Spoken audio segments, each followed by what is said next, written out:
মা, আমাদের জীবনটা এমন কেন? সবাই তো সবসময় সুখে থাকতে চায়, অথচ আমাদের ভাগ্যে এত প্রশ্ন, এত কষ্ট কেন আসে? আমাদের জীবনটা নদীর মতো।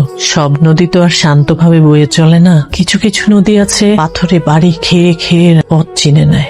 মা, আমরা কি কোনো ভুল করেছি? না হলে বারবার আমাদেরই কেন সবকিছু হারাতে হয়? শুধু ভুল করলেই জীবনে কষ্ট আসে না, কষ্ট সবার জীবনে আসে। কষ্ট আসে মানুষকে শক্ত করার জন্য। আল্লাহ যাদেরকে বেশি শক্ত করতে চান তাদেরকে বেশি পরীক্ষায় ফেলেন। তাহলে আমার সুখটা কাদের জন্য? সবার জন্য। কারোটা আগে আসে, কারোটা অনেক ধৈর্যের পর। তবে যাদের সুখটা যত দেরিতে আসে তাদের সুখের গভীরতাটা অনেক বেশি হয়। মা, আমরা কি আবার কখনো হাসতে শিখতে পারবো? অবশ্যই পারবো।